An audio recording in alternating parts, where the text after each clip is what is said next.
Hea vaataja, täna räägime ilmutusraamatu lõpus kirjeldatud uuest Jeruusalemmast.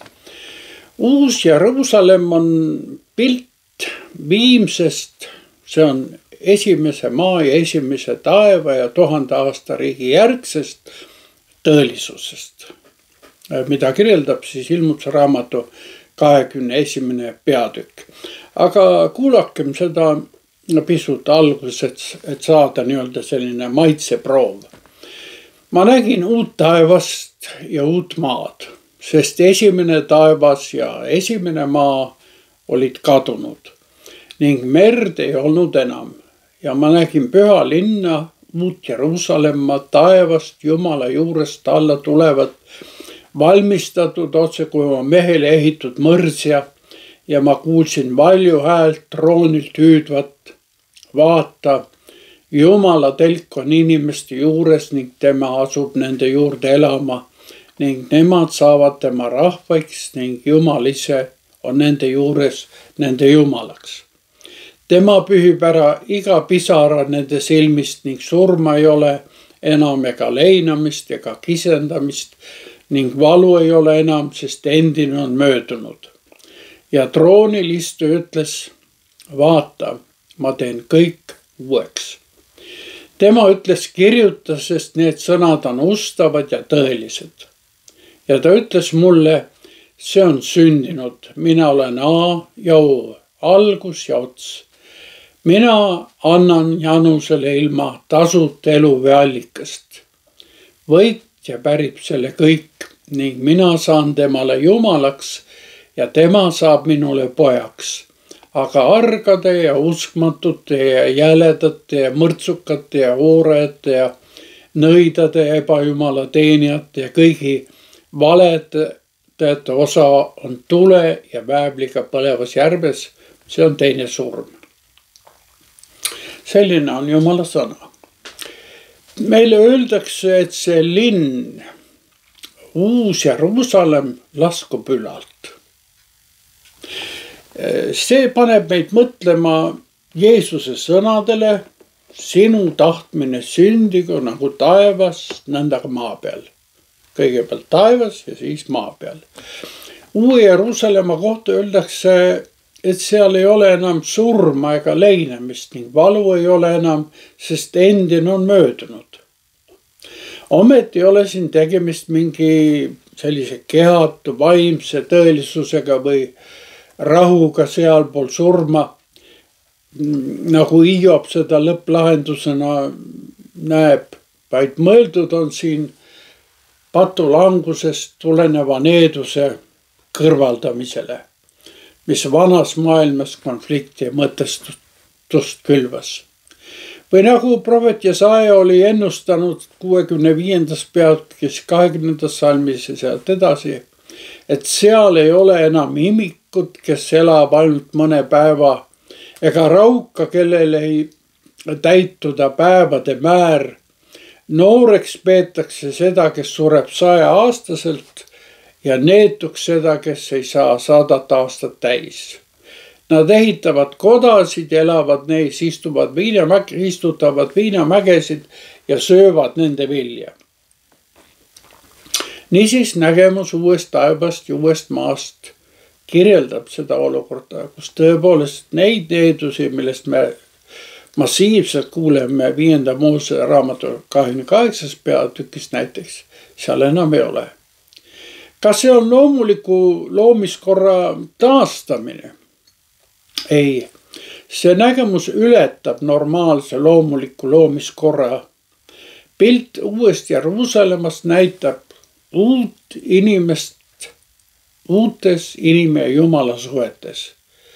Uus linn, püha linn on midagi enamat kui kõik senine. See on see, et uues Jeruusalemmas ei ole enam templit, on vihje sellele, et seal ei ole enam mingit distantsi, mingit hierarhiat, mingit Jumala ja inimese vahelist vahendamist ega pattude lepitust. Enam ei ole vaja. Jumala ja inimese vaheline distants on kadunud. tõsiasi, et see linn ei vaja enam ka päikest ega kuud, sest Jumal ise valgustab neid ja tema lamp on tall, tuletab meile kosmilises mastaabis meelde, et Jumala valitsus ei vaja enam ka maiste elementide kaudu vahendamist. Sümboliseerisid ju päike ja kuu ning tähed kosmilist korda ja selle stabiilsust. Need loodusnähtused kehastasid kaudselt Jumala valitsust. Jumal on aga uuel maal ja uues taevas kõik kõigest, nagu Paulus ütleb 1. Korintuse kirja 15. peatükis, 28. salmis. Ta ei vaja enam vahendajaid. Enam ei ole merd. Meri kui kaose ja teemonlike jõudude kehastus ei oma enam otstarvet, sest uues maailmas pole enam kaost ega tormi. Ja ööd ei ole enam. Niisiis kurjuselt on võetud ka tema eksistentsiaalsed võimalused. Jumala auhiilgus täidab valgusega kogu oleva. Selle tõttu pole vaja ka linna väravaid sulgeda. Seda linna ei ähvarda enam mingi oht. Enam ei ole väliseid põhjusi, mis sunniks selle linna väravaid ööseks kinni panema.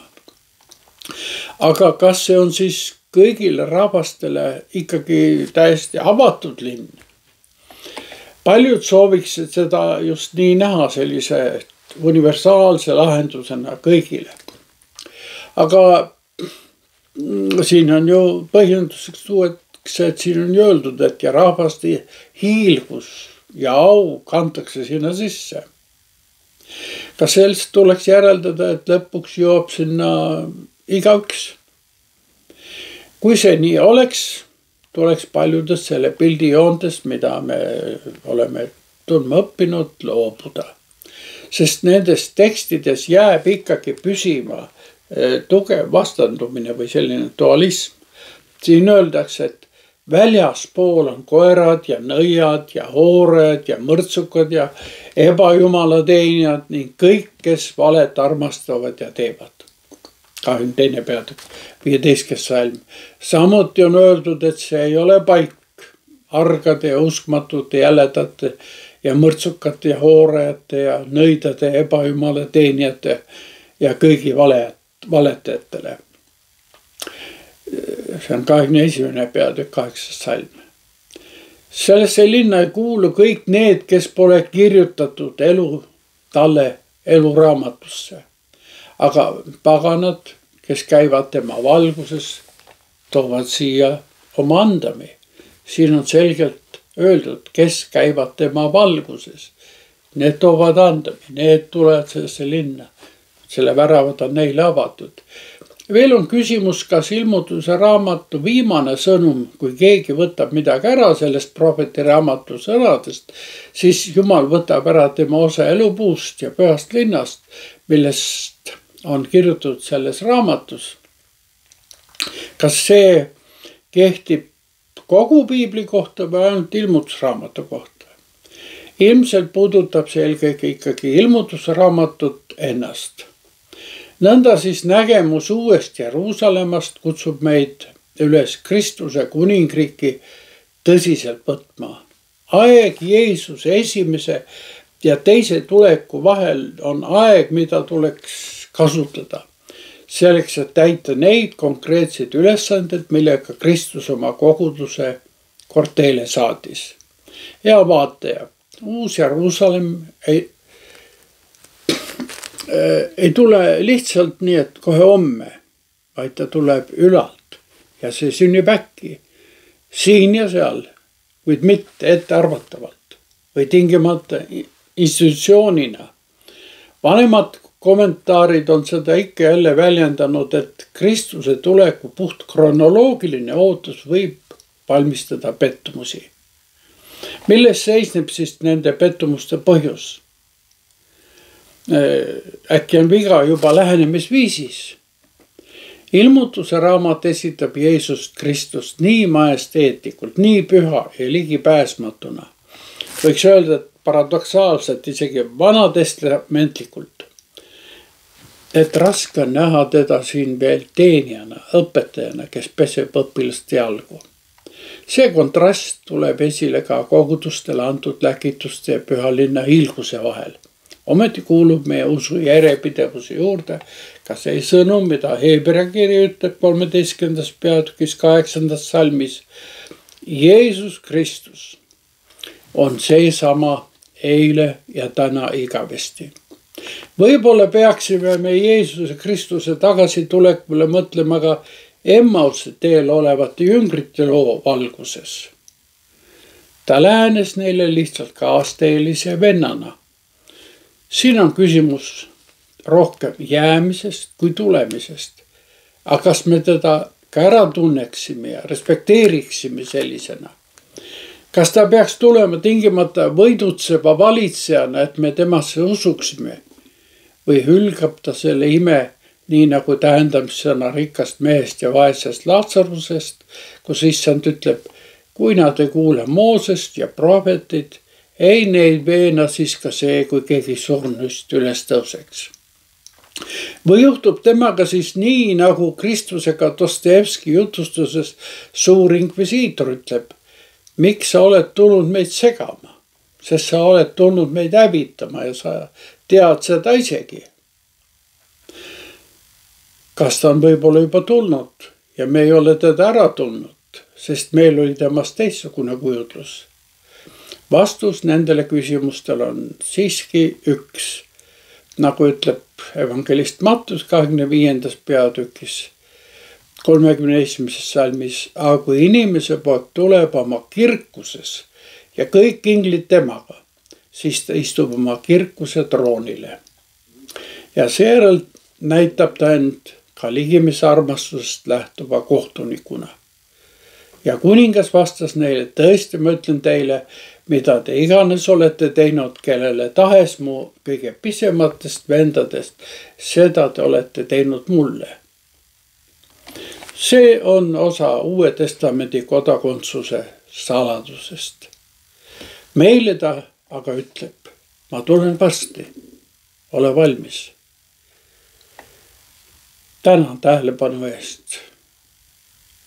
Uute kohtumiseni, aga ka selle viimase kohtumiseni Uues Jeruusalemmas.